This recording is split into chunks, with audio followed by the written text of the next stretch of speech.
Welcome, everybody. I hope that you can see my screen. Yes, ma. How was your day?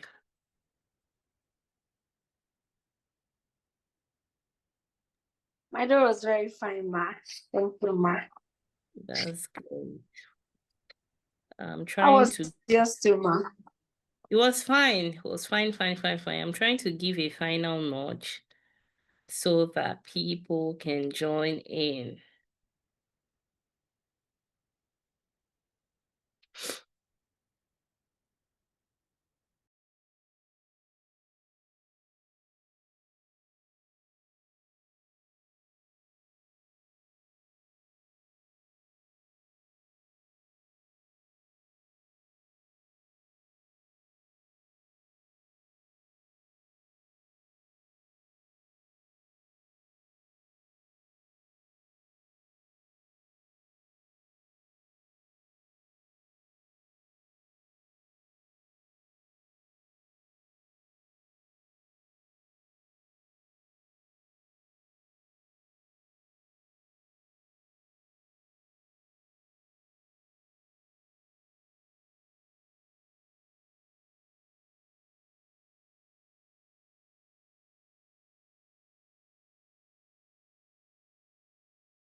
Hi, good evening, everybody. Please, we will be starting in about 5 minutes time.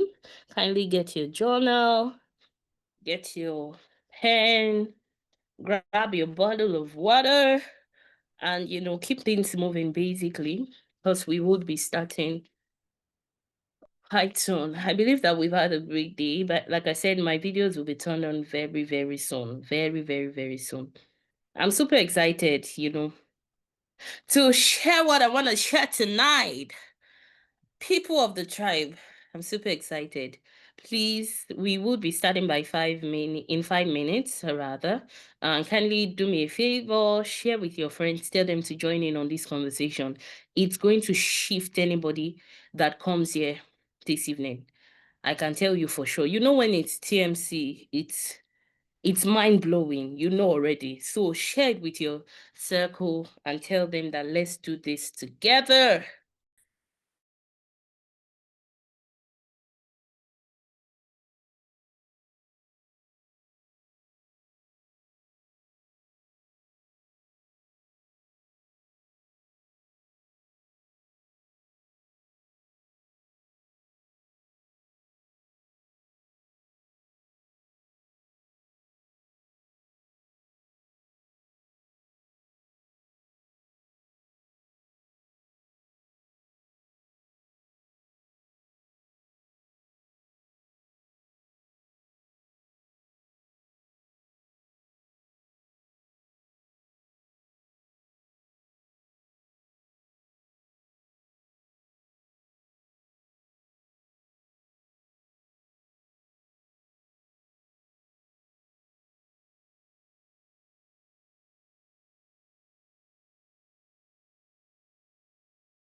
I'm muted.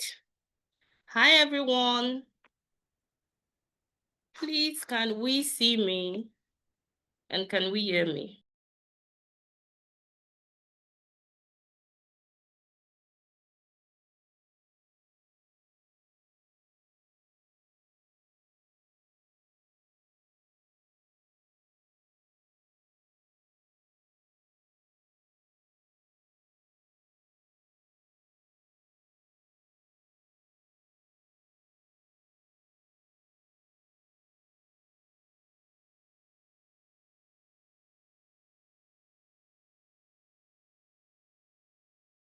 Please, I'm not getting any response. Why is nobody talking? Can you hear me? Can you see me?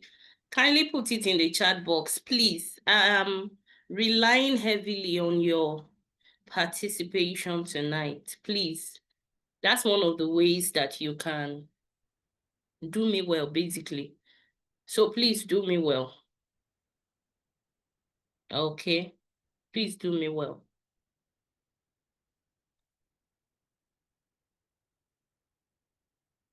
So I asked if we can see me and we can hear me so that we can go further. I'm waiting for our chat. Please, nobody is here to be a spectator. Please, I beg you. I beg you.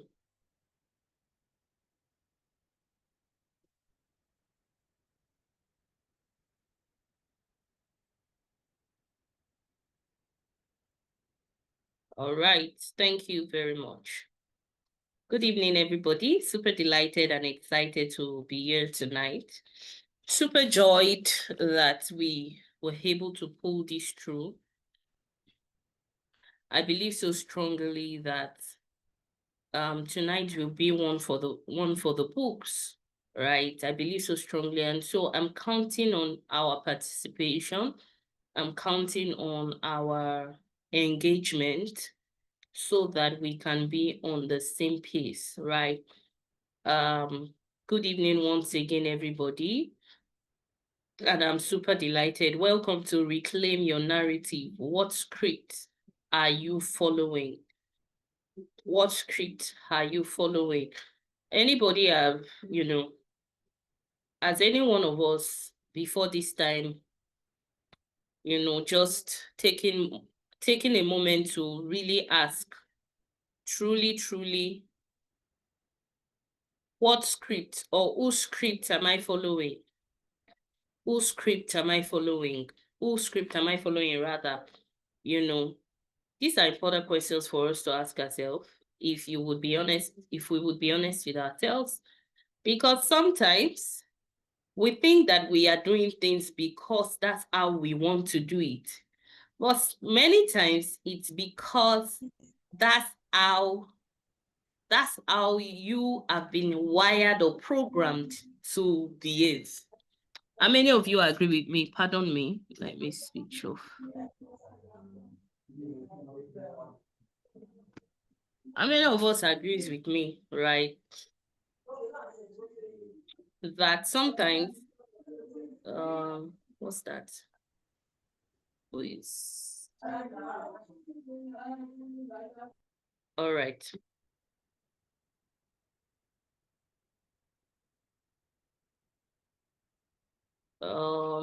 Pardon me, let me sort of mute that noise.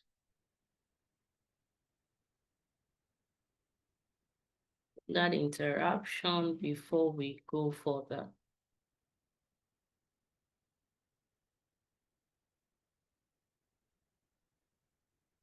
Okay.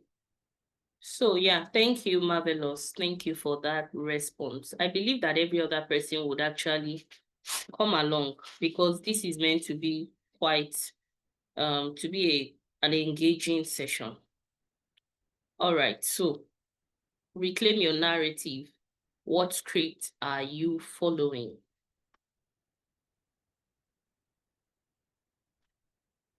So here's our icebreaker. I want you to share with me one phrase you've heard all your life that has shaped how you see yourself. Like I said, tonight is not just one, one of those wuru wuru to the answer. Okay. It's not just for one of those wuru wuru to the answer. It's actually, for us to reclaim. When we say reclaim, um, we're not just saying something that sounds nice. We're actually, we're actually contending for something here. And, a lot of people believe that, you know, there are people who believe that, oh, I have the prophecy, I have everything. Um, Things have been said about me, and I'm good, right? I know what I'm supposed to do. And sometimes we just forget that even the things that you think that you are supposed to do, somehow, if we're not careful, we have gotten those definitions from lights. And I want you to just please follow me. Pardon me. I want you to just please follow me because we're going somewhere. So I asked the question, would you be willing to share with me one phrase you've heard all your life that has shaped how how you see yourself? Anyone? Anyone who wants to share with me? Please, what are you seeing on my screen? Let me confirm. What are you seeing on my screen so that I can know that we're on the same page? What are you seeing on my screen? Are you seeing my screen properly, or are you seeing sort of like an overlay? Please let me know.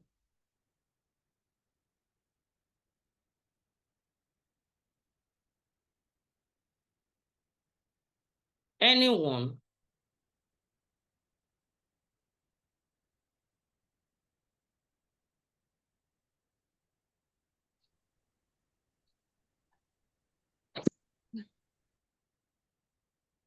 Okay. Okay. Thank you. Okay, you can see my picture on the slide, but it's improper. Let me see. Let me see what. Okay, but it's proper. Okay. All right. All right. Great. All right. Thank you, Messi. Thank you, the place. Please, where I want you to just write with me. Um, sorry, I want you to put it in the chat box where you are listening in from. Adetutu, Gbemini, Mercy, the place, Nora. I want you to just put it in. My name is this from so place, Abeokuta, Nigeria, Lagos, Nigeria, UK, wherever. Please put it in the chat box so that we can go for that. Thank you. All right. So let's go on. So I asked the question, would you be willing to share with me one phrase that you've heard all your life that has shaped how you have seen yourself, either positively or negatively? How many of us are willing to share? It's sort of like a food for thought, but I will be willing to also just think, if you are familiar with me, you know that I love for us to you know, think around things, to reason together. So share with me one phrase you've heard all your life that has shaped how you've seen yourself or how you still see yourself. One phrase, one sentence, something you heard while growing up as a woman, as a man, something you've just heard that has shaped you. It could be from a book, it could be from a podcast, it could be from family background. What is that one thing that you've heard consistently that has shaped how you now see yourself?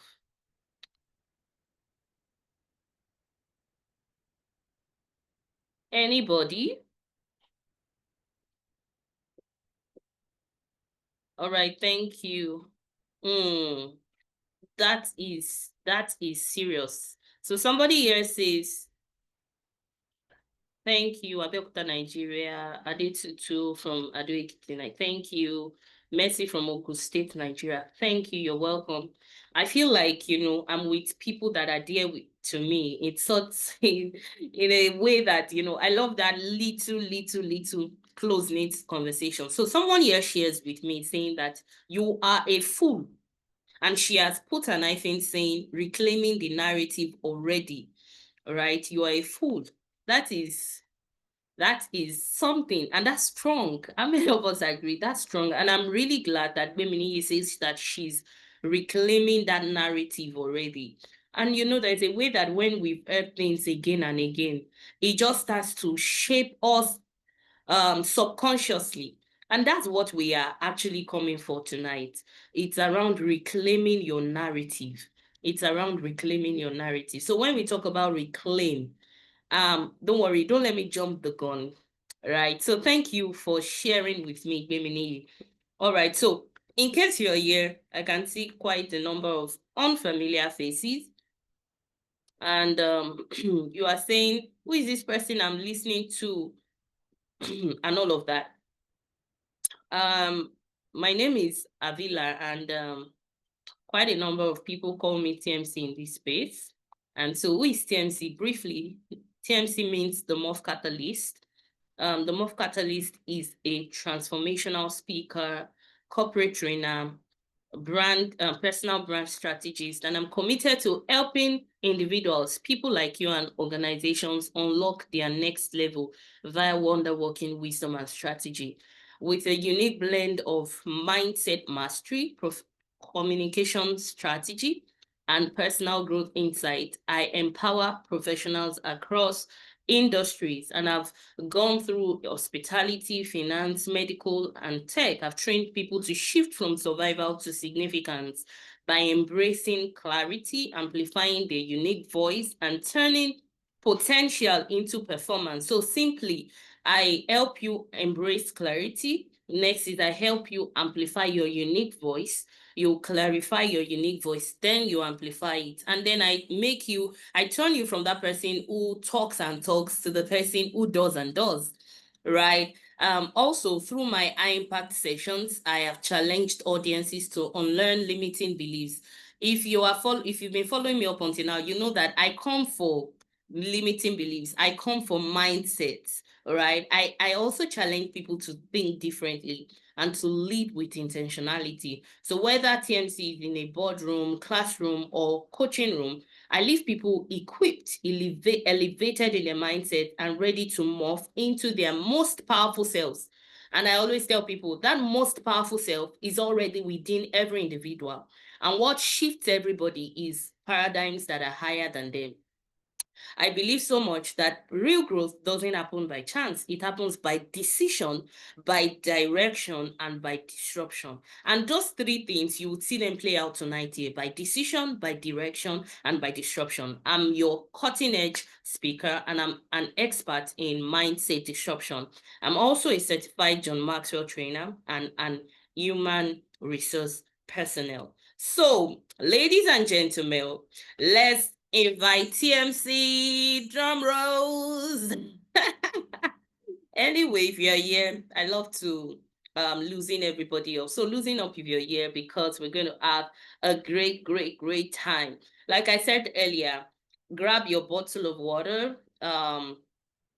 grab your journal, your pen. If you're using a digital journal, grab it and just zero in your focus. All right. I believe that we're together, right? I believe so. So let's go further. So, like I said, how to take the most from this masterclass. Be determined to learn and learn. Get your notepad and write your light bulb moments and action plans. Please, your action plans is as important as your light bulb moments. So if you are following me for the first time and you're hearing light bulb moments simply means that period where it looks like light hits you, like, what? I just got an answer for something. Or what? I just understand why I've been doing this way. That is good for you to write down. But beyond that, you then start to pair it with action points, because it's not just people that have ideas that rule the world. It's those who actually have action points all the way, that can actually be the kind of people they should be. Number 3 is I want you to reflect with the reflection question, participate in the reflection questions. My coaching strategy deals around asking questions so that we can arrive at something together. Number 4, allow water become steam. What that means is that knowledge that we are getting tonight, let it transform you. Let it transform in your mind, right? You know what it means for water to become steam, right? So yeah, let's kick off with this. Beautiful. Are you ready? If you're here with me, can you say TMC? Let's go on. Hi. Mrs. Eita, you're super excited to have you here, ma'am. All right, if you're ready, can we go? Look at this. Look at my screen, and I want you to look at it intently. The loudest story in your life should not be the one others wrote for you, but the one that you are bold enough to create. The loudest story in your life should not be the one others wrote for you, but the one you are bold enough to create.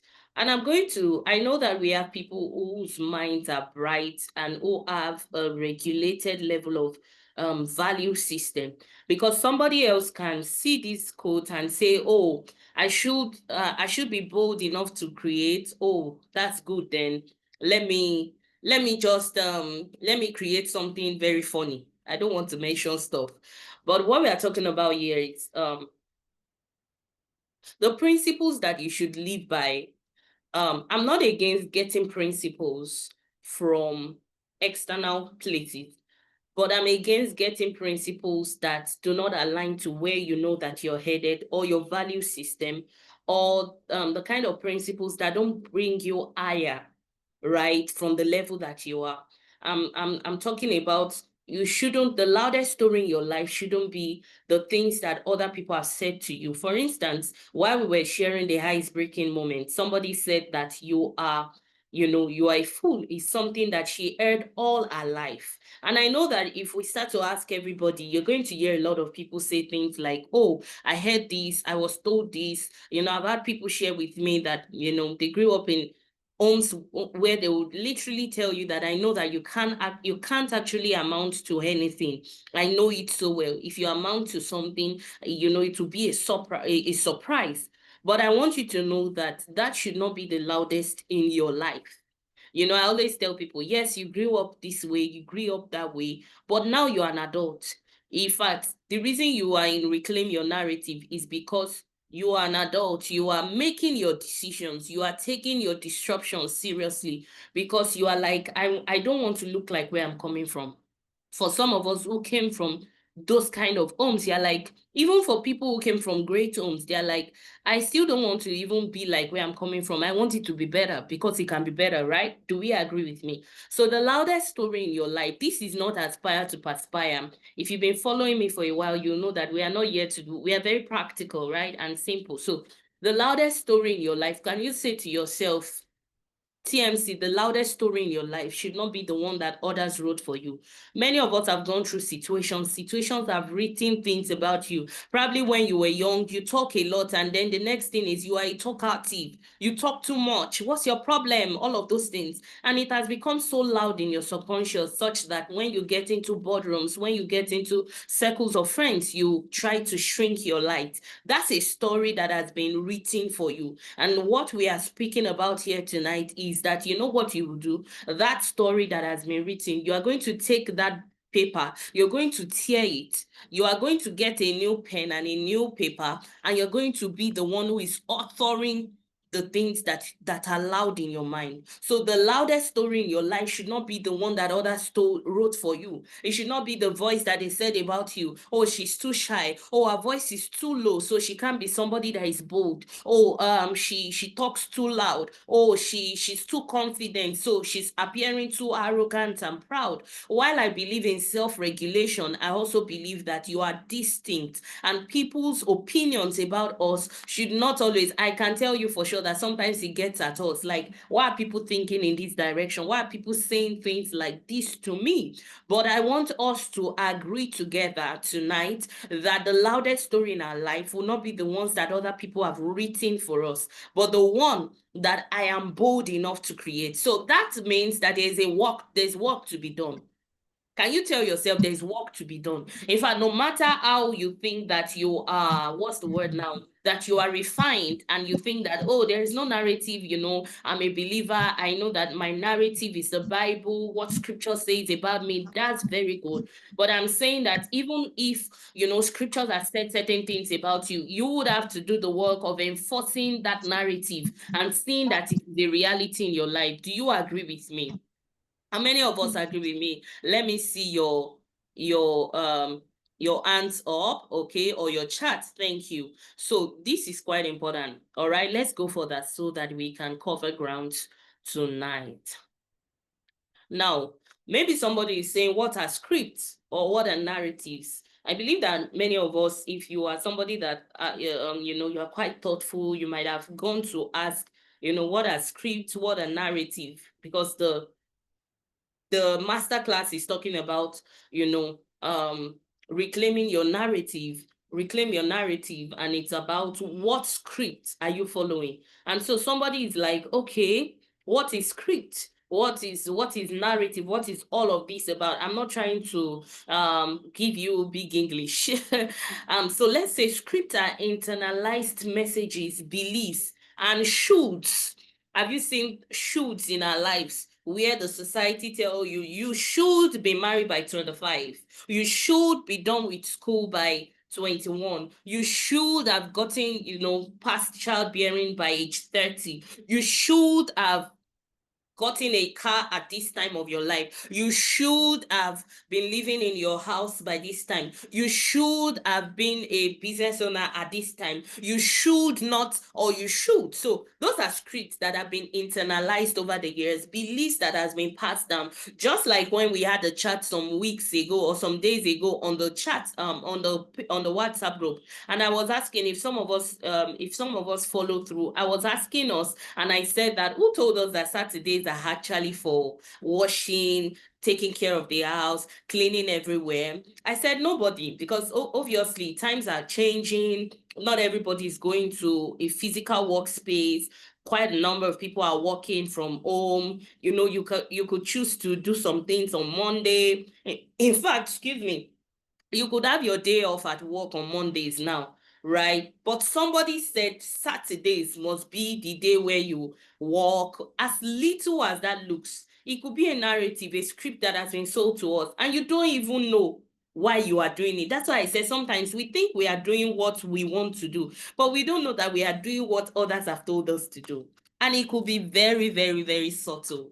It could be very subtle. So that's just an example of a script. Scripts are things that are handed to us. And I want you to pay attention to this word, internalized. It's not a narrative if you've not internalized it. And I'm saying that because we would be reclaiming our narratives, right? It means we will be creating our narratives, just like I said in the previous slide, that you have to be bold enough to create your own story. And so what we are saying is you have to be bold enough to write your own script. You have to be bold enough to live by the things that you decided, not because society said at this age you should be doing this, at that time you should be doing that. So these are internalized beliefs that actually subconsciously determine the outcomes of our life. Now, it's not just that that you internalize them. It is that they are determining the outcomes of your life. Just like I said earlier, you think you are doing what you want to do, but you are doing what you've been told to do. And it's not because anybody said, hey, Mercy, you have to do this and do that. No, sometimes it's because subconsciously you've heard it, you've seen it, you've seen it over time, you've seen it again and again, you've been told again and again, not because somebody said it, but because you've seen it on social media, you've seen it on TikTok, you've seen it on Instagram, you've seen it on Twitter, you've seen it on YouTube, you've seen the same thing and again, and it's created a subconscious system that you are now following. How many of you see what I'm saying? All right, so look at this again. If you don't write your own story, someone else will. In fact, let me say it this way. If you don't write your own story, you will be living someone else's story. How many of us have been in a place where you were hurt by something, and you started to behave in a way that was not true to you. Maybe if you've experienced a friendship breakup, or a disappointed, a break in trust, or a disappointment from somebody or something, and then you just find out that you are doing something that is not true to you, right? You are behaving in a way that's a script. That script was handed over to you. How many of you, okay, let me give this example. If you've ever had an hurt before, right? Probably a physical hurt now, right? You hit your head on a place, or you stomp your feet on something that was sharp and it caught you. Do you know there's a way you'll be moving in such a way that when something looks like a threat to that thing, you are quick to move, you are quick to react? That's a script. That's the same way some of us are. You've tried to do something, right? You've tried to do something and you failed at it. A script was written. And immediately you start to say, oh, I'm not supposed to do things like this, or let me build in the let me build in the public, so that when I fail, I would not be an object of shame and ridicule. And the question is, who told you that you were an object of shame and ridicule because you failed? Who told you people were judging you? But some words just come up in your mind. Situations just tell you that, can you see yourself? You just failed publicly. So next time when you are building something, that other people ought to know, so that you can get solid people to build with you, so that the lesson from the last failure can, help how you behave now. You just hear that inner, I call that inner interjections, right? That inner interjections that come. And we're going to do an exercise tonight. We are in for a ride. It just comes at you. So I'm saying to you tonight that if you don't write your own story, someone else will. And it's not just that someone else will. You will be living by someone else's script. So someone ought you. It is left for us to then decide. I'm talking because sometimes I also see myself there. I'm telling myself it's left for me to decide, how I then behave. I remember that John Maxwell used to say something: nobody can make you behave like what you are not. In between how someone wants you to behave and how you are, what is in between those two spaces is your decision to remain true to yourself. For instance, I had an experience where someone had done something to me, and I decided that I was going to withdraw my honor for the person. And immediately, the Holy Spirit said to me, so is that your person? Right? I'm a believer, right? And I believe in the power of the Holy Spirit, right? And so that, I was having that conversation, and it says, so is this your person? You are a person of honor. So what a person does for you should not change you as a person of honor. You are an honorable person. You are not selective in your honor. And that was what shifted me, right? I decided that no, what that person had done would not make me a dishonorable person. If you get what I just said, can you say I get it? So I don't want to live by a story that somebody else wrote. I want to live true to me. I want to live true to me. All right, so now let me ask this question again. I'm still saying the same thing, and I'm sort of introducing you to it. Are you living by narratives you created or designed?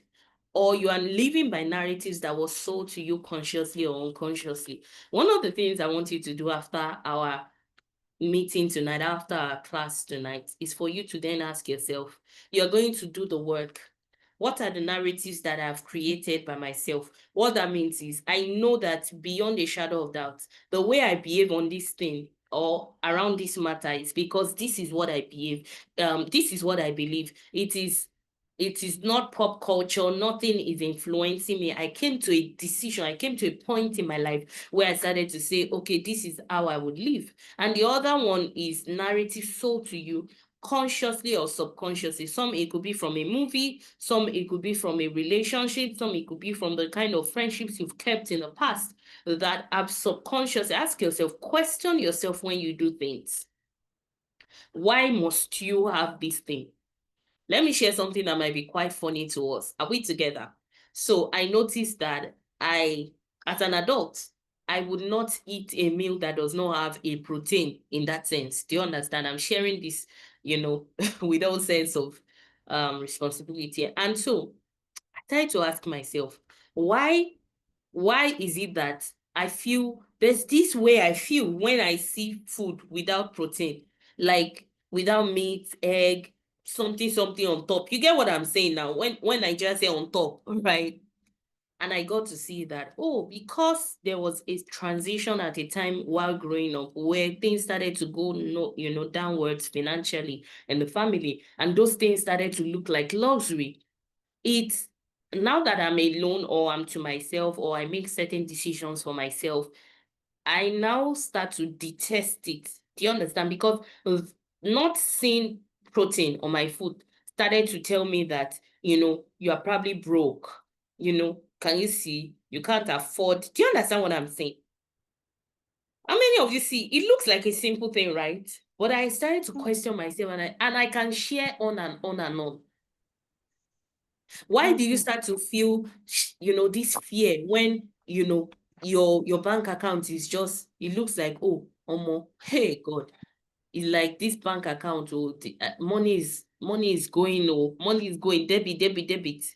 Why do you start, the way you start to feel, why do you start to feel that way? Because one of the ways to actually reclaim our narrative is to be very self-aware. And we're going to talk about that. All right, we're going to talk about that. So, we're together, right? Um, okay. Yes, thank you. All right, let's go on.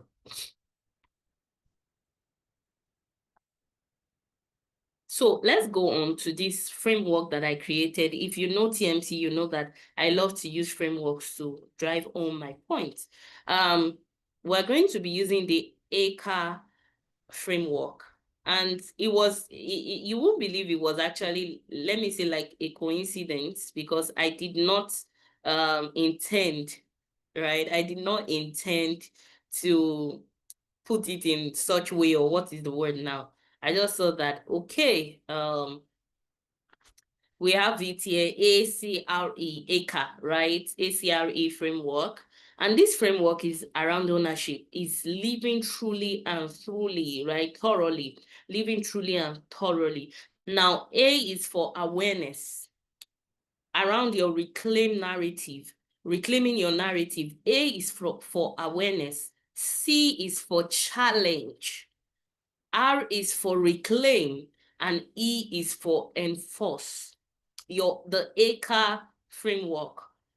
A is for awareness, C is for challenge, R is for reclaim, and E is for enforce. So if you are with me, I want you to put it in the chat box rather, ACRE, the ACRE framework, ACRE.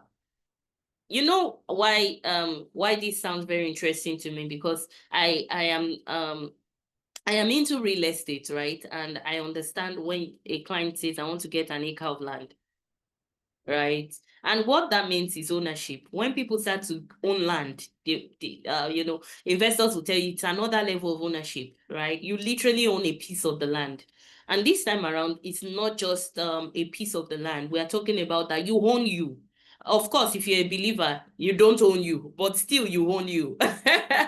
If you're a believer, you own you in that sense, you own you. God owns you, but you own you, meaning you have so subjected your mind to God's thoughts in such a way that you can bring your body under basically. And so the ACRE framework is around ownership, is living truly. So we have the awareness stage, the challenge stage, the reclaim stage, and the enforce stage. And that's where we're going. The gear is about to change. So are you ready? Are you ready? Are you ready? But before we go on, I'm going to keep talking about these things again. You don't need permission to rewrite your own narrative. You only need courage to pick up the pen. So tell somebody tonight, pick up the pen. Pick up the pen, literally and figuratively. Pick up your pen. Some of you have borrowed someone else your pen for a long time. Just imagine, many of us have been in an exam hall and you borrowed someone your pen. You were trying to be the nice girl. Hey, you didn't bring your pen, or the person's pen was not working. And just when you wanted to collect your pen, the examiner sees you and you're like, you stand up. How do you feel? Anyways, I'm saying that some of us need the courage to pick up the pen. Like, pick up the pen. Pick up your pen. Some of us have given people our pen and they are writing anything they want. And you are living by what they are writing. They've said this, they've said that. And you are living by it. You are carrying it like ACRE on your head. I've been there. And sometimes I still want to fall there, right? But thank God, some systems bring me to that point where I reclaim my narrative. And I'm going to share some of those systems towards the end. So wait for it.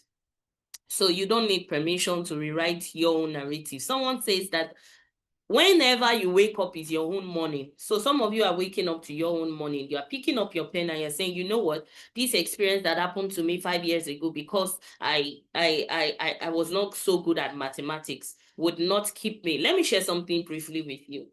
I didn't like mathematics at all while I was in secondary school. And it had a lot to do with the kind of teacher that was teaching me. But again, as adults, we don't shift our blame, right? We take ownership, right? Because in our right, she was a great teacher. But I just somehow did that. Funny enough, I used to pass further maths and not pass mathematics. Was that not interesting? Or is that not interesting? And so I just prayed and I said, God, please, this WAEC, I must not write it twice, and all of that. And I had A's and B's in my results. That was the only subject I had C6. I knew God was just like, let's just carry this one and leave. Really. But here's where I'm going. I got into the university and there was this, what's the word now? There's a word they call it. It's a compulsory course that makes you qualified to write your project. I've forgotten. It just escaped my mind now. If you have the word, you can put it. It's a prerequisite. Thank you. It's a prerequisite course that if you do not pass it, you won't get a project supervisor. But first, before that, there is one that you have to do. Thank you. There is one you have to do at 200 level. And it involves statistics and all of that. And you'll be like, statistics is simple now, all of that. But once I see figures, I will just be misbehaving. You get, my mind will just close, And I had to tell myself, who told you that you can't deal with figures, Avila? Who told you? And I had to tell myself, I would study the formulas, I will pull my mind to it, and I'll get this done and over. And in my 200 level, I think I had a B in that course. When I got to my 300 level and I needed to write that prerequisite course, I think 400 level, 300 level, second semester, I had to write that prerequisite course so that I'll get a project supervisor. I did so well again. In fact, the questions were quite, difficult. I didn't cover up on some things in the slides they gave us and all of that, but I still did so well. So well. Right. And that's all about reclaiming my narrative, because I have to tell myself, I can't keep saying, but I don't like maths, but I don't do maths, but maths is something. And I'm there, I'm stuck. No, I can't do that to myself. So some of us have to tell ourselves, I can't keep doing this to myself. I can't keep doing this to myself. Whatever it is, you have to tell yourself, you can't keep doing this to yourself. Anyways, number one, the awareness phase. The awareness phase.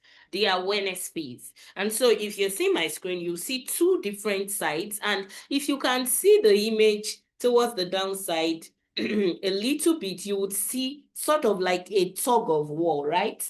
Between, excuse me, a tug of war between the narratives that were sold to you and the narrative that you have created. Because some of you are like, how do I even know that I'm living by a narrative that was sold to me? Number one, if a narrative is sold to you, you will start to hear things like, a bold woman is intimidating, so I need to stay quiet to be accepted. How many of you have heard such things? You are too bold. You do too many things, and I'm afraid for you that you might not be able to get a spouse. I remember I heard that while I was, I think about 5 years ago. No, I think about 7 years ago. Somebody had reached out to me, stranger, and the person said, the way you are doing ministry, I doubt if any man will really want to marry you. You are so bold. You are too out there. And I'm like, what? I don't get this. I don't get this. So you probably have heard something like that. A bold woman is intimidating, so it's better for you to stay quiet so that you're accepted, maybe accepted for marriage, maybe accepted at your workplace. But if you are living by a narrative that you created, your voice is going to be like, or your thoughts are going to be like, no, my voice is powerful. I take up spaces unapologetically and I inspire others with my presence. So yes, I'm bold, but I'm not intimidating. My boldness is to inspire others.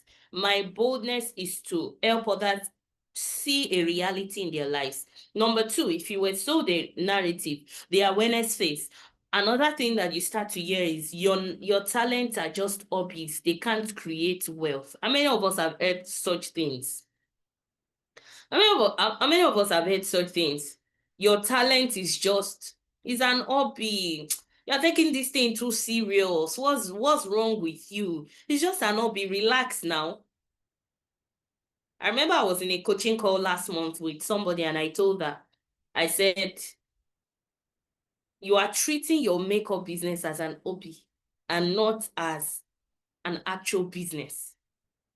In fact, I told her you have to start seeing that hobby because you enjoy doing it. For instance, I write a lot and, people just feel like, let's just, is it not writing?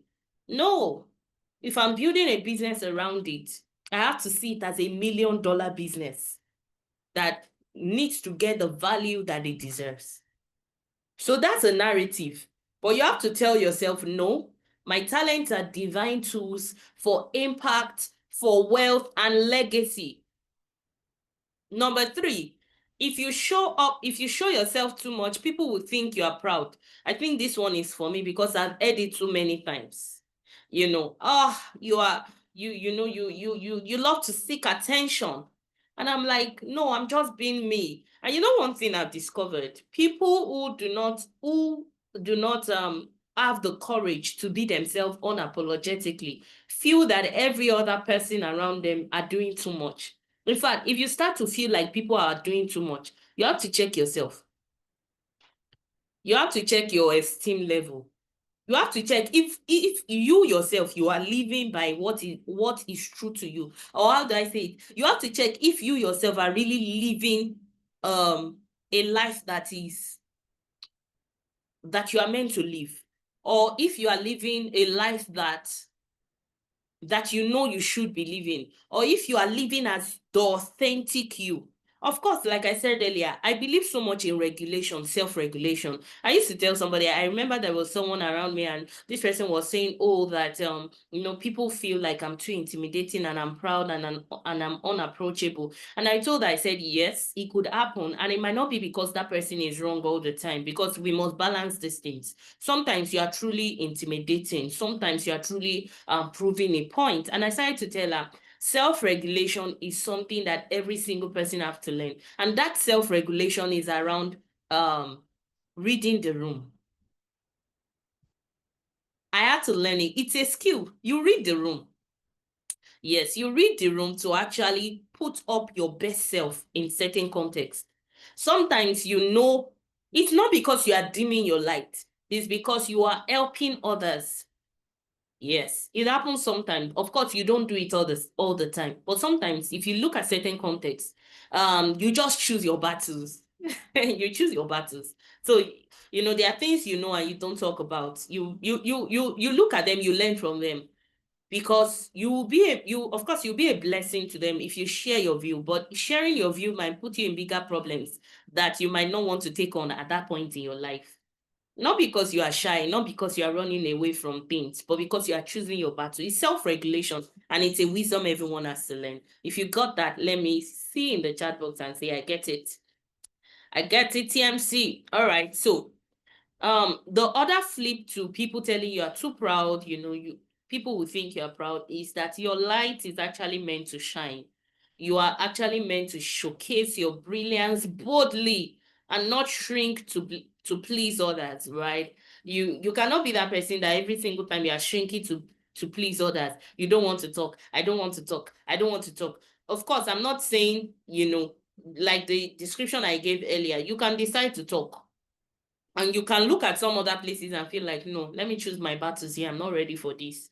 Okay? Number 4, don't dream too big. Stay realistic so you won't be disappointed. Well, as a believer, my realistic is not the words realistic. How many of you agree with me?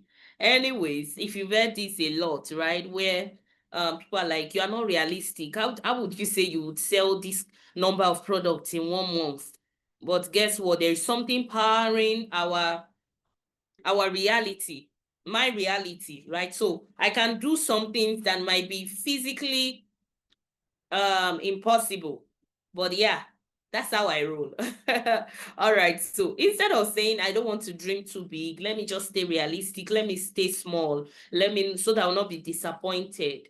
I think that some of us have to actually unlearn what narrative has been sold to us about disappointment, failure. I want you to write it in your journal.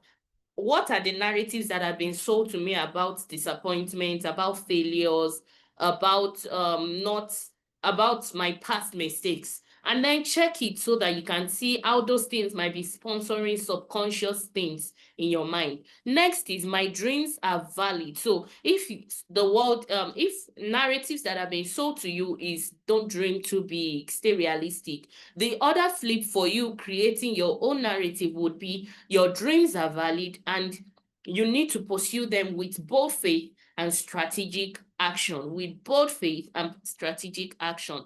The fifth thing on awareness is, how do you know if you are being sold a narrative, or if you were sold a narrative, you don't want to try new things because you are scared that you might fail, you might embarrass yourself. That's another thing. Just like I said earlier, you have to learn, relearn or unlearn certain narratives around disappointment, failure, or embarrassment. Some of us, what we call embarrassment is just even the entry to the kind of significance that you're supposed to be living by. Did you get what I just said? Some of us are running from embarrassment that is supposed to be our gate fee to significance. So why are you running away from it? Why are you running away? Let me share this. It might be quite funny. I was sharing with my younger brother while I took a walk today, and I was telling that person, I was telling him today how that I remember that I think sometime when I was in GS3 or SS1, I had walked to a particular distance from school, and my school sander just, caught, I couldn't use it again.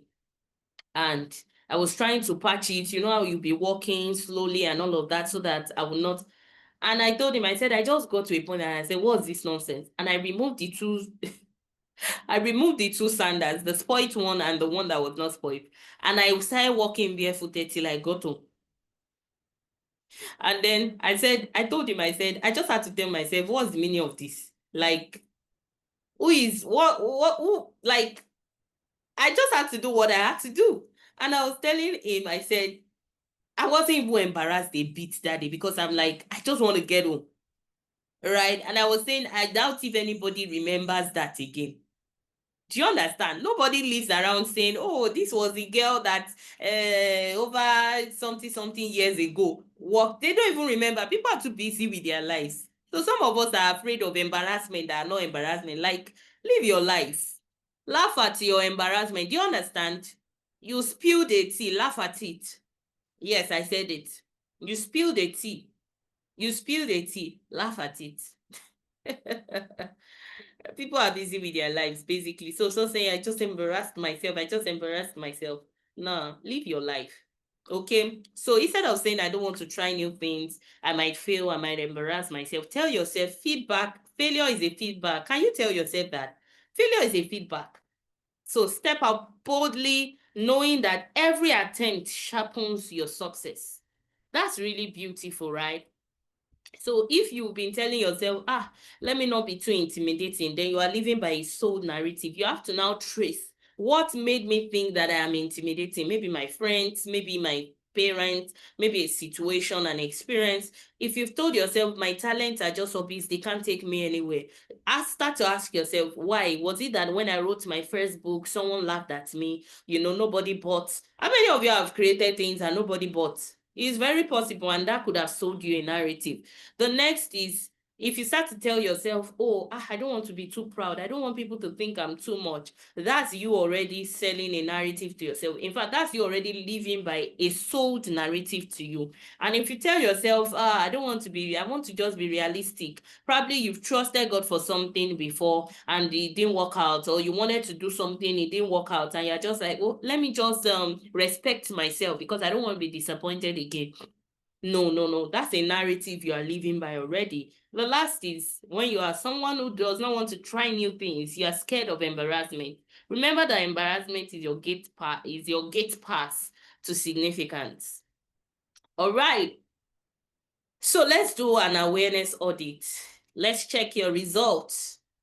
Out of these sold narratives, how many do you think that in a subtle way you might be living by? It might not be this direct, it could be another one.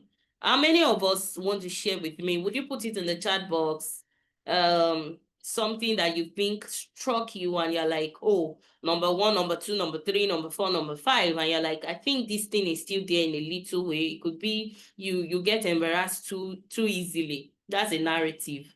Okay, who is sharing with me so that we can run, run, run, run, run?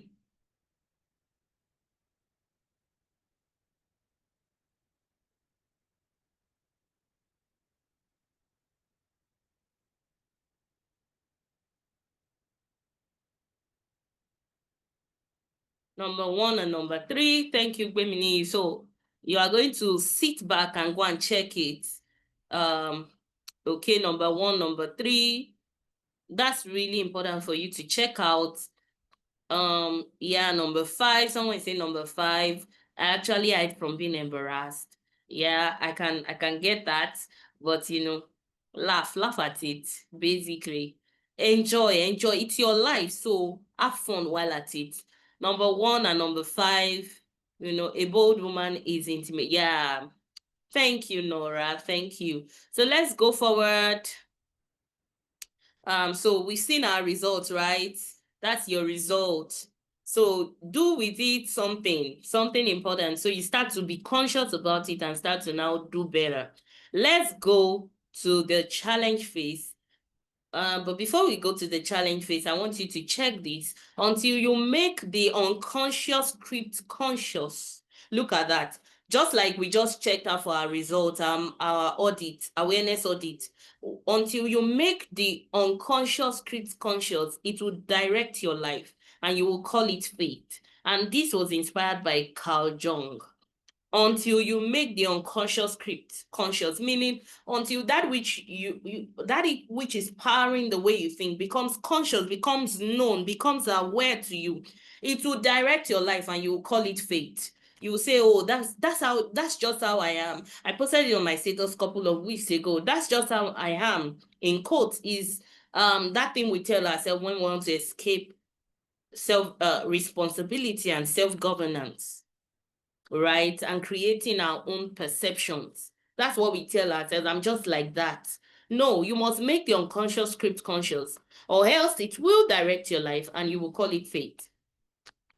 Let's go further. So we've done the A part of the ACRE framework, and we're going to the C part, which is the challenge phase.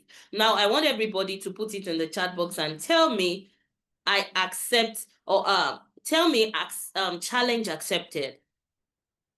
Tell me challenge accepted. Tell me challenge accepted. So number two, the next phase is the challenge phase. And at this phase, we want to count the cost. Whew, we want to count the cost. So for instance, let's use somebody who is, for instance, somebody here says, I hide from being embarrassed, right? Just like we saw in the awareness phase. Now let's bring it as a case study to the challenge phase. Let's count the cost. Is it true? Ask yourself. That person who says, I don't want to be embarrassed. Is it true that you're truly being embarrassed? Is that belief true? Just like we said, people are too busy with their lives. People are actually too busy with their lives. But you are staring and looking at everybody live their own life. People are making mistakes publicly and privately, and they are moving forward. But you are there being embarrassed. Okay, so look at it and ask yourself, is that belief true? No. Definitely. It's not true to your value. It's not true to your value system, right? Now you start to then ask who benefits from me holding this kind of belief, this awareness that I've come to, this narrative. Who is benefiting from it? Ask yourself, who is benefiting from it? Nobody, including yourself. If you are from being embarrassed, I can tell you for sure, nobody is actually benefiting from it, including yourself. Because the seasons where you ought to have been embarrassed and get into significance, you avoided the entry point. Because there's an entry point. You avoided the entry point to significance. Have you ever seen anybody start to learn something and they were not embarrassed at it? If you are trying to pick up a new skill, your first attempt at it will be very, very funny. It's even possible people will laugh. That's the school fees you pay to a place of being skillful. Your first attempt where it looked like you were embarrassed is your gate fee to that skillfulness, that mastery that you're looking for. So now ask yourself, for instance, number one, you are always being scared of, I don't want people to think I'm intimidating. Ask yourself, oh, is this true? Am I intimidating truly? Or is that every other person also have to be comfortable with in their own skin? And then you ask yourself, who is benefiting from all these things that I'm trying to run away from? Even you yourself, you know what's funny? Even you yourself will not benefit. The people you are called to serve will not benefit. The people who are supposed to find you will not benefit. You yourself, you'll not benefit. So why not flip it to the other side? I believe this makes sense, right? So challenge phase is as simple as this. Count the cost. What is my living by this narrative costing me? What is it costing you? Ask yourself. You are hiding, you're telling yourself, I'm just shy. It's costing you something. There are people you are called to speak to. There are people you are called to challenge. There are people you are called to help them come into their best lives. But look at you, who is supposed to be like a light to them. You are busy telling yourself, I'm an introvert. So count the cost. The narrative you're currently operating by, and I'm going to show you a quote around it, is actually costing you something. Yeah, I can tell you for sure. So we've talked about the A framework, the A phase, which is awareness. We've talked about the C, which is what? Challenge phase. And we are the reclaim phase. Now, if you look at this image, this looks like a bird that has escaped from what? A snare, right? And that's where we are. And that's one thing I really hope that every one of us here would come to see, that it is time for you to reclaim. Everybody is saying you are proud. Everybody is saying, like I said, there's a place where you, of course, regulate, especially when you start to think that, oh, I think, and it's not coming from a place where you think, oh, maybe I should just reduce a little bit. No, no. The snare of the fowler, yeah, you know it's time for people to actually start living, living, actually living, you know, living by, you know, living with a sense of freedom, living without thinking that every eye looking at you is judging you. In fact, living as if you are the only audience, living and looking at your life and telling yourself, when I want to see a replay of my life, I want to be so glad and happy that this was actually the life I wanted to live, not the life someone handed over to me. Did you hear what I just said? You see me closing my eyes because I'm telling myself the same thing. I want to actually watch a replay of my life and see that I lived truly and thoroughly. I lived as I ought to. I wasn't using 10 years of my life shrinking because someone has an opinion about me. I really want to live with a sense of freedom in all that God has said I should be and do. Will I be perfect 100% of the time? No. But would I look back and learn from the lesson and learn from the failures and learn from the things I could have done better? Definitely 100%. So ask yourself, would you be willing to check a replay of your life? Would you, up until now, if you were to check a replay of your life, I mean your life from the point where you were now accountable for your life, would you be living by some hurts that somebody did to you 10, 15, 20 years ago? Would you be happy that you dropped the baggage and you actually reclaimed? You were a rebel against what you went through. You were a rebel against your pain, your hurt, the kind of family you came up from, the kind of experiences you had to have, the kind of legacy you had to hand over to your children. Would you look into the next 20 years and check a play out of it and be like, girl, you did so well? Would you want to look at your 15-year-old self and tell her you changed the narrative? You are not a fool. You have lived by holy design. You have lived by an original design. That's the kind of life I want. And so look at what I put out here. I said that in the reclaim phase, the most powerful, in the reclaim phase, you start to think around, let me show us this. In the reclaim phase, it's time to stop living by script you never chose. You have to tell yourself that you can no longer live, you can no longer be the side character in your own story. You can't be the side character in your own life, in your own story. If you don't write your own story, someone else will, and it is time for you to rebel. Reclaim is rebel. I wrote it on my status just before we came on the call, and I said, when we hear things like demolish, rebel, reclaim, we think it has to be, it's a bad word. But there is a positive side. Every day we must reclaim our narrative, because every day you are watching a TV program, you are being programmed. Every day you are scrolling through the social media pages, status, people's thoughts, you are being programmed to something. So sometimes, even every day, you have to practice reclaiming, and you have to tell yourself, what have I listened to that does not align to my person? And that's why, for someone like me who's a believer, I then take it up in prayer and I begin to say, no, this is not me. This is not my person. I said this word. I was impatient. I did not believe the best of that person. So the most powerful rebellion is living a life that reflects your true narrative, not the one that was sold to you. That's the most powerful rebellion. It's living a life that reflects your true narrative, not a narrative that was sold to you. Now look at this. If you don't tell your story, someone else will tell it for you and they won't get it right. I think I've spoken about that earlier. If you don't tell your story, someone else will tell it for you and they won't get it right. So you can't allow people, let people, the kind of life you are living, your narrative should be so known that people can tell that this is the kind of life you're living. That's where the reclaim phase comes in. Now let's look at this. Number one, in the reclaim phase, you have to ask, what are my internal interjections? And how do you know your internal interjections? What thoughts comes to you when you need to do something bigger than you? Now ask yourself at this moment, what is something bigger than me that I know I ought to be doing, or that I should be doing, but I'm not doing?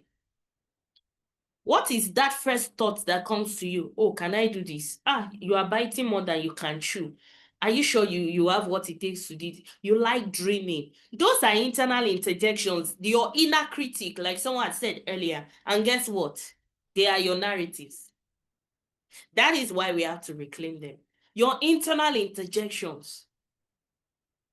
You want to do a project and you're saying, I don't think I have what it takes to attract the resources for this.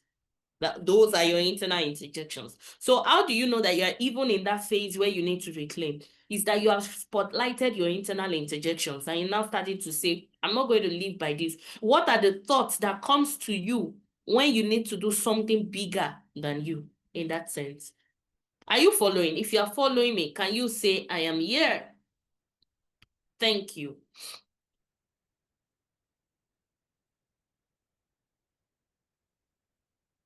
Thank you.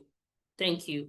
Thank you. All right. So first is you have to get what are your internal interjections. And I believe that you're doing that in your journal or you are noting it and you're saying, I'm going to go back to this.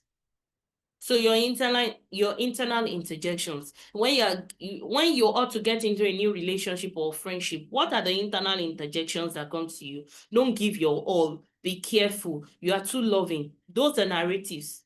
It's time to do what? Reclaim. Just like I said earlier, you would not behave in another way because somebody else did something. No, you are an honorable person. You are a loyal person. Someone else will not make you disloyal because of how they treated your loyalty. You are you regardless. You are you regardless. Number two is you then start to demolish. Someone said I just shook a table. I'm glad to have shook the table. Number two is demolish. For new scripts to emerge, you must demolish it. Those internal interjections, your critique, those thoughts that comes to you, you now start to demolish them. And how you demolish is not by, I want to fight it, I want to fight it. No, it is by the next step, which is rebuild. To demolish, you face rebuilding. No, you don't destroy by trying to destroy. You are exerting energy where you shouldn't. You grow the correct seed so much that the correct seeds are so much and plenty that they overtake the wrong seeds. That's how you do it. So you demolish. For new scripts to emerge, you must demolish. You must say no. Just like I said earlier, I'm a loyal person. I'm a loving person. I give my all. Whatever I do, I put my all into it. And so I will not be half-hearted in the next project. I will not be half-hearted in the next relationship. I will not be half-hearted in the next whatever. Number three, you rebuild. And that's simply talking about rewrite your script. So you already know your internal interjections. You already know the things that are not aligning. Then you start to rewrite. I'm going to tell you, it's a lot of work. I said it earlier that creating your own narrative means there is work to be done. This is work. But if you really want to live your life and look back at your life and be like, I lived well, I lived by my own narrative, then you have to do the work now.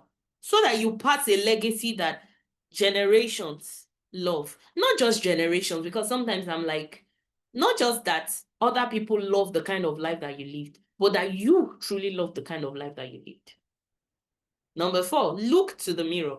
This is a principle, and by God's grace, we're going to have Reclaim Your Narrative as a whole, weekend masterclass. And I look forward to it in December. We're going to have it, and it will be so, so, so detailed.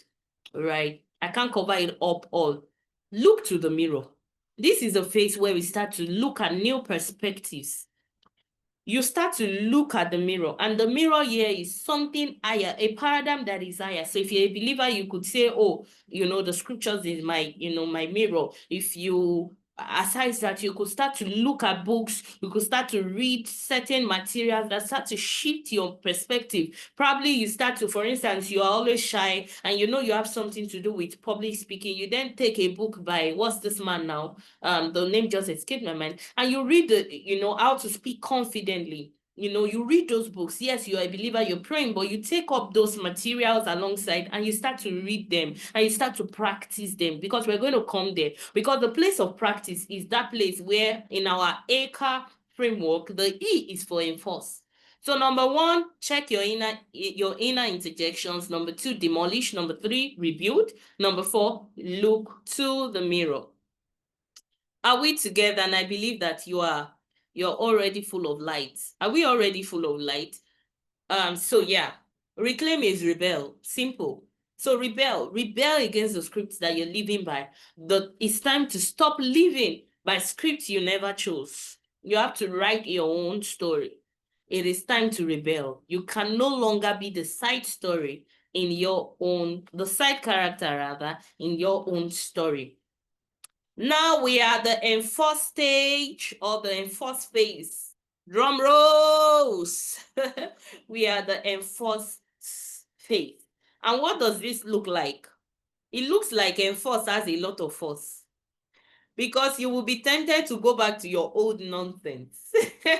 It happens to the best of us. You will be tempted to behave that way again, to think that way, because your narrative is subconscious. It's a lens. It's literally the lens by which we live. And it will take a while after identifying to what? To enforce.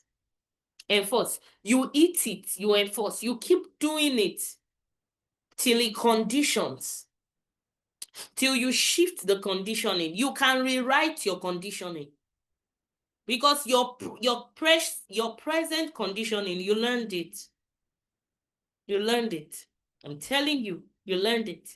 So you can actually, you can educate your conditioning. You can educate your subconscious by teaching it, by educating yourself in a new direction. So enforce. That's the ACRE framework. The E stands for enforcing, enforcing phase or enforce phase. Now look at this. I wrote a lot of things that I shared. I shared a lot of my mind here. The narrative you accept determines the ceiling you live under. This is so powerful. You know, this thought that I had is so powerful. The narrative you accept determines the ceiling you live under.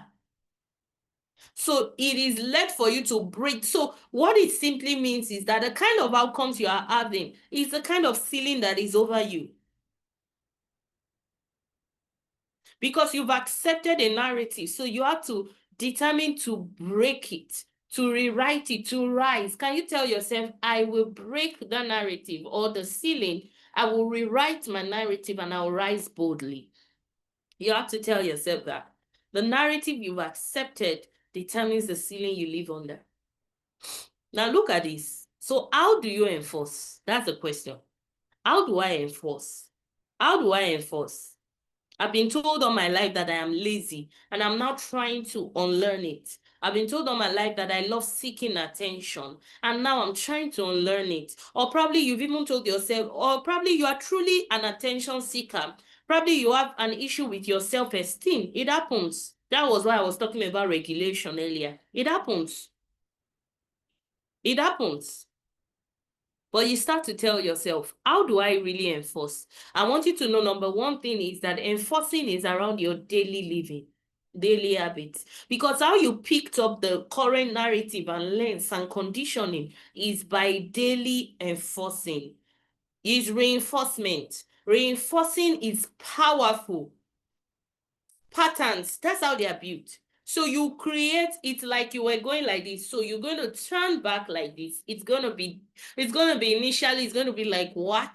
How many of us have seen people, maybe in movies, or probably you had somebody or you knew somebody who was under drugs, who was addicted to drugs, but, was going through rehabilitation. And, there was this addiction, withdrawal syndrome, right? You know what a withdrawal syndrome is? That's how some of us, it will look like.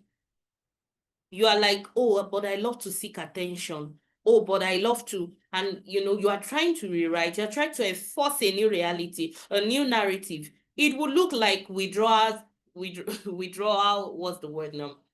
Withdrawal syndrome. The person will be, it will be like, I'm going to die. Just give me this thing. For instance, if you probably, maybe you went off social media for maybe 2-3 days. If you have wired your brain to always go to, for instance, recently, I've gone off Instagram since a week now. And a week, I think, if I'm not mistaken. And, before I did, funny enough, I did not uninstall on my phone. So I wanted to learn that discipline. Do you understand? I wanted to learn that discipline. And so I did not uninstall. I took it away from my apps, but I didn't uninstall. And, it will look like once after a while, it will look like, oh, I will go to where that app is supposed to be. And I'll be like, no, it's not there. That's how withdrawal syndrome happens. You go back there, you'll be like, I'm here again. But you have to tell yourself, this is a decision. I'm learning, I'm teaching myself something, right? So daily living.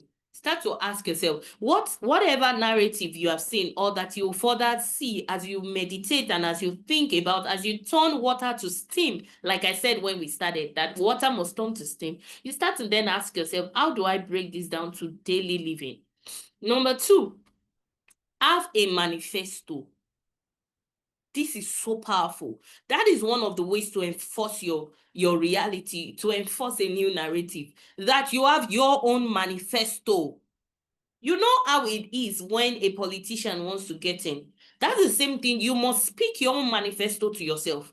You must come to a board meeting with yourself.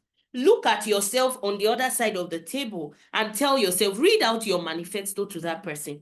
And so what you're saying is, when I come to your position, I want to see the thing that I have said happen already. Some of us are so bold to say that, oh, politicians, Nigerians, especially if you're in the, a third world country like Nigeria, you say, oh, our politicians are so this, they are so that. But I'm asking you, you are also a politician. You are self-governing, right? There's a governing part of you. How well are you doing? So you have to have a manifesto, and you have to keep to your promise. I said to myself 2 years ago that I'm a woman of faith, fortune, and fortitude. I'm a woman of faith because I would grow my walk with God continuously. Nothing would tamper with this. And so from there, I would do ministry well. I'm a woman of fortune because I would work well, I would work smartly, I would create wealth, I would extend wealth, and I had my wealth defined. I'm a woman of fortitude because I will stay through with things. So I would work on my body when I need to work on it. If my health requires that I change a lifestyle modification, I would do that. It does not matter who laughs at it. It does not matter who says this and say that. So when I'm doing some things, it's not because it's the next happening thing. It's because I wrote it. It's in my journal. It's in my journal here. I wrote it. It's a manifesto. I'm living by it. I want to look at myself like the masses. Look at, TMC on the other side. Haven't read a manifesto to herself and say, oh, she fulfilled all of her promise. On my health, I don't want to leave the narrative to something else. I want to take charge as much as I can. Whew, you get this. So have a manifesto. Have it. I wish I could show you. And I'm trying to see if I could just do that a little and read some parts to you. This is my journal, by the way, right? It's a big journal, right? And I could just start to tell you the things I've written, right? Yeah. Look at it. I could start to show you. It's right here. And I wrote it, page after page, page after page. And I read it to myself. Right? I read it to myself. Faith, fortune. I read it again and again, about 7 pages. And it's not just for the writing. It's not just for the aesthetics. It's for me to look back and say, oh, woman, the manifesto you gave to yourself was that you have, look at it, let me show you a little bit. Fortitude, I'm a woman of fortitude. I believe that to live significantly in God's desire, I must be resolute and passionate and persistent. I cannot chicken out at any stance of obstacle or challenge. I cannot be light-weighted or feeble at heart. God wants me strong and courageous to face life and purpose heads on, never backing down until I complete my course. I am that person who has a strength of mind that bears pain and adversity with courage. I reckon that my life only favors me when I stay resolute to make of it what I want. I believe in sagacity, resilience, a never tired spirit. I believe that I can burn the midnight candles. I can climb the highest hills. I can rid myself of comfort and sleep so that I can be who God wants me to be. I reckon that I am not yet prophecy. But as I cooperate with God and I daily emerge, I will be all that God said. I cannot forfeit my destiny on an altar of carelessness, lack of restraint, and overcompensation. I am always on the move. When I move, it's not just about me, it's about legacy. So when I don't give it, I'm not just doing it for me, I'm doing it for battalions of men and women whom I should pave the way for. I can go on and go on and go on. This over 2 years ago, and I renew it, right? I can tell you 2020, this was not what I wrote. I renew it again and again. So you've got to have a manifesto. You have to sell yourself to yourself. And you have to fulfill what you said about yourself. Do you see? These are things I read and I sit up again. I sit up about the quality of life that I live. I sit up with my relationship with God. I sit up with my relationship with human beings too. Number 3, have a circle of instigators. And a circle of instigators are simply people who are in your corner, friends, right? They don't have to be so much, but people who speak to you at your highest, people who you share things with, and they're like, oh, you're telling that person, oh, this month, all through September, I want to take 10,000 steps every day. That's someone like me. And I have 3, 4 people that I share my report with every day. I've done that of today. Powerful. People that can tell you, you said you would do this, so why are you not doing it? It could be a mentor, a coach, it could be friends. You could have to pay someone, you could have to pay a coach and say, I have to do this within this time and this time. You could have a friend who you say, please, I need to do this and this.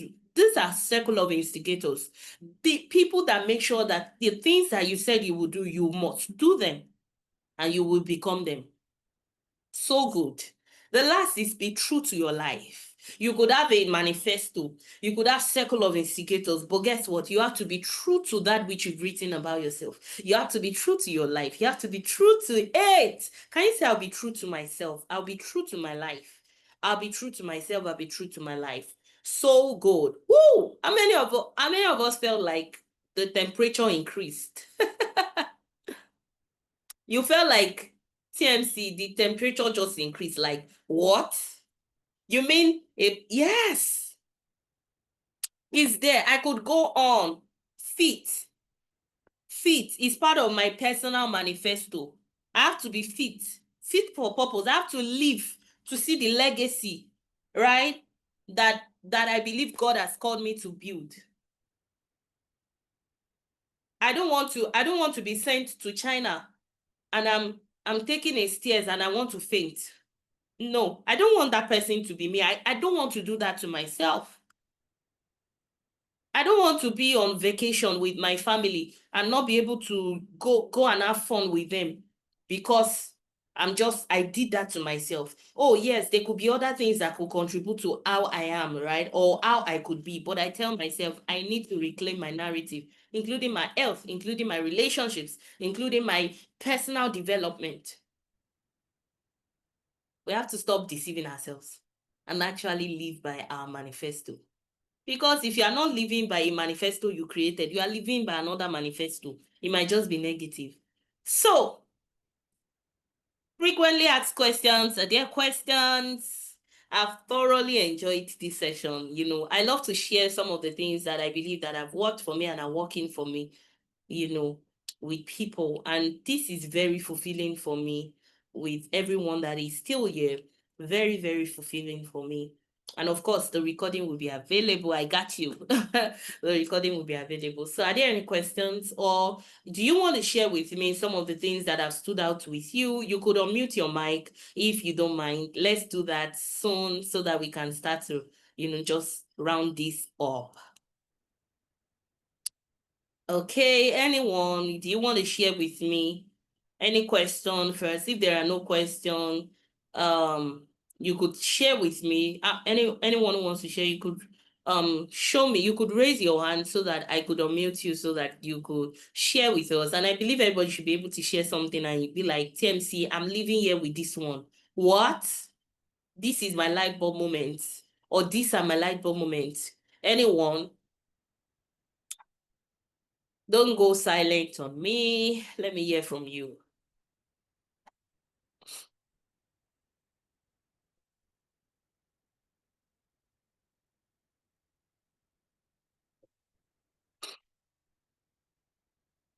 All right. Let me unmute you, Mrs. Oyewole.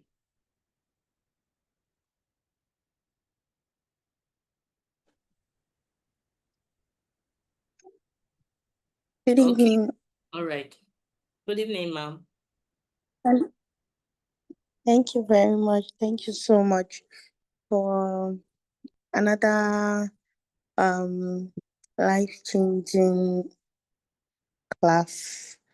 Thank you so much. So many things stood out for me, and one of it would be that even the tiniest of things that we might feel sometimes is just normal, like what we call norms might not actually be normal. It's actually because we saw someone doing it while we were growing up.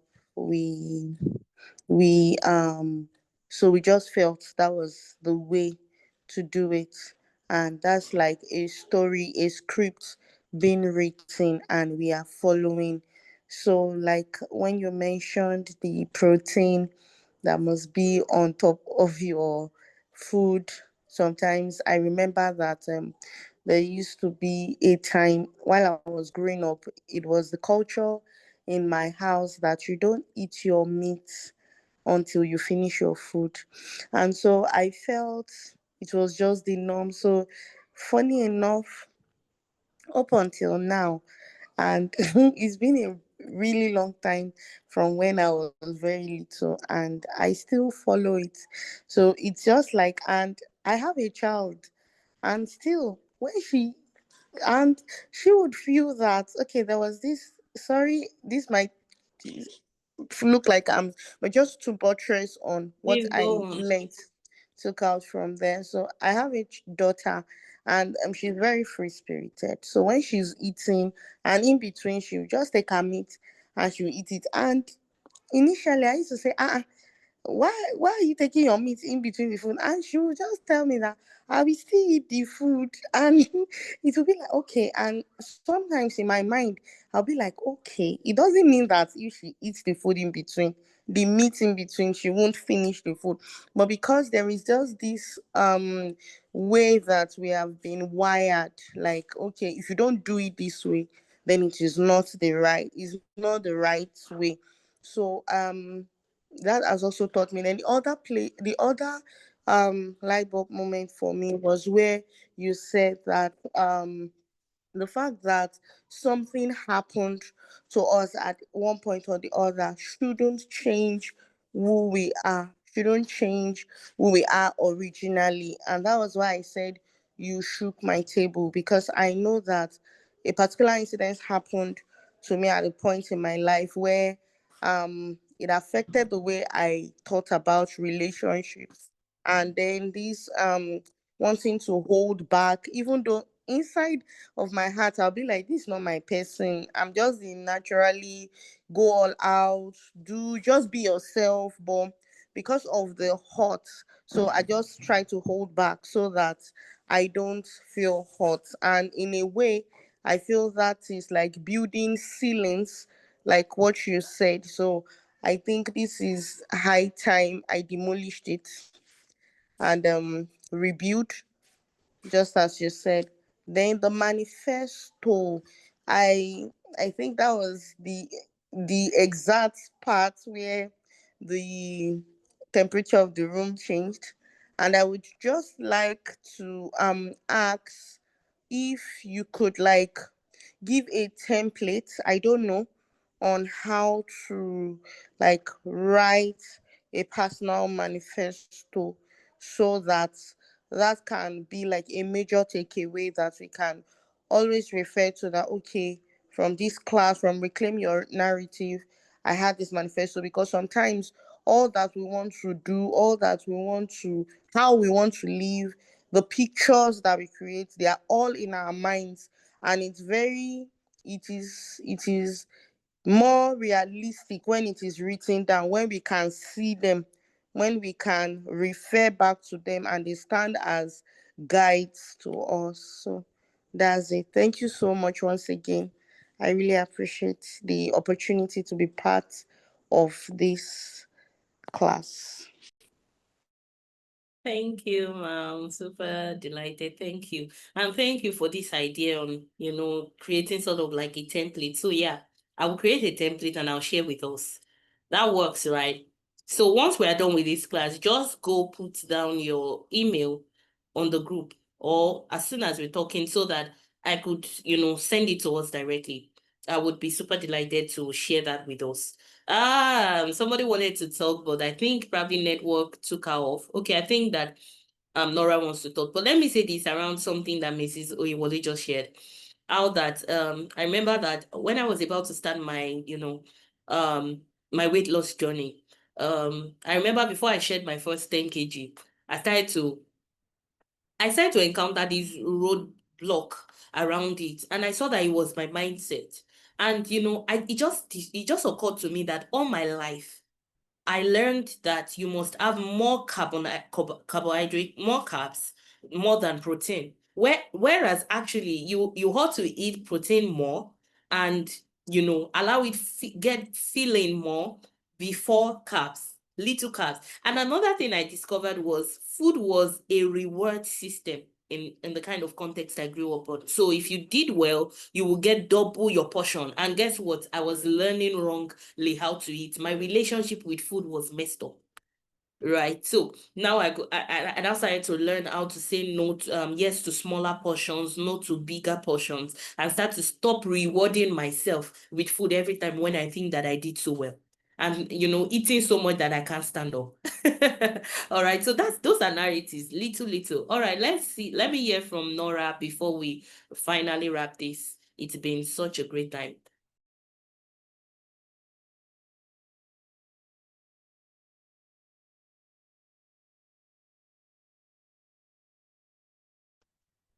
Hi everyone, can you hear me please? Can you Yes, hear yes, me? we can. Go on. Oh, Yes. okay. So TMC, thank you very much. This has been quite this was like a mirror for me, showing me myself in different areas. Yes. Um Specifically that part where you talked about personal interjections, right? You're about to step into something. So I'm about to do something, and I the first thing my mind does is to look back, search for a familiar memory in this regard. Now, if it lands on something positive where I did very well, in some cases it will be, oh, okay, we can do it again. In some other cases it will be, so what if we now do it this time and we flop? But if it lands on a negative one, everything is finished. Like there's no, it's all done. Yes, so but I've never really paid attention to it as a thing. I don't know, there's a way I've not really paid attention. So I just like, oh, this thing again. Who can I talk to? But it it didn't seem I didn't pick it as a whole issue, a thing on its own like that. So now I know it is something I have to, pay more attention to. And like Mrs. Oyewole suggested, something that can help to work on these things that need working on. Then I'm someone who is very easily embarrassed. I mean, very easily embarrassed. One memory can haunt me for years, can literally haunt me for years. I can lose my sleep over a memory. Yes, it's that bad. I would lose my peace for like a week when certain things happen. So, yes, now I'm having to learn. I've been learning recently, but this was like, you know, re-echoing that we need to work and kill this thing completely. So, thank you very much. Seeing myself, seeing what needs to be worked on and adjusted. So thank you so much. I think that this has really been life changing. Really. Yeah, I would walk around a template and I'll share it with every one of us here. And I would also give us a replay. I think that Marvelous wanted to share before she had to leave. Hello, Marvelous. Can you hear me? Are you still willing to share before we round this up?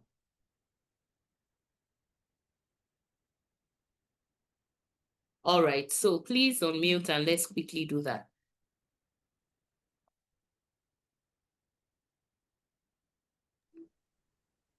Okay, good evening, ma. Hi. Good evening. Thank you so much for the session. Thank you so much, ma.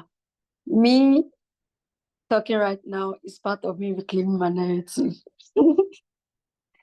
Because usually I'll just learn and just go. I won't say anything. But then thanks so much, ma. So I've learned quite a lot.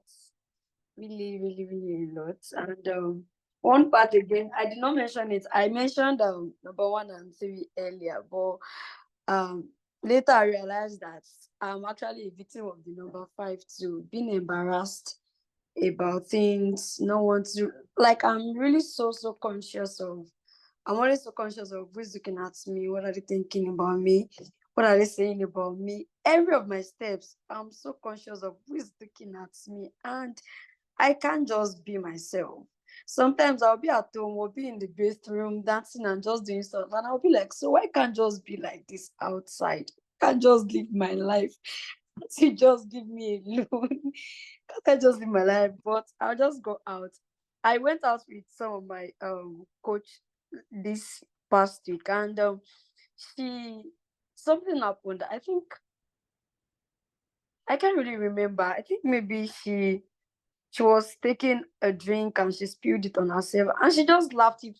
She was even loud about it. Like, Jesus, to where can Sarah, and I'm just looking at her like this, that, and there were guys around, there were people around. I'm like, shit, see, Junie, are you not even conscious of? 'Cause usually I would have been so embarrassed, almost paralyzed to not saying anything again till I leave that place. But then I'm getting better. Another thing is the manifesto. Yes, I'm always like, okay, what do I want to write? And thank you for mentioning the fact that you've been changing it. Like you, what's the word now? The more you move, the more you shift what you know you ought to be doing. So Exactly. because you are not static. It's as simple as that.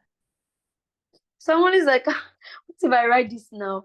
I have a confession that I've written for a while, but it just seems as though there's something more." And I'm just like, I've already written a full book now. Really not a full to add more. I don't like that. So I need to add to it. And yes, I feel like there are things I need to talk about, I need to confess. But I feel like, is it not too much? Is this book not becoming too long and all like that? So thanks so much for mentioning that. So quite a lot of things, but maybe I'll just end it here now, ma. Thank you, ma.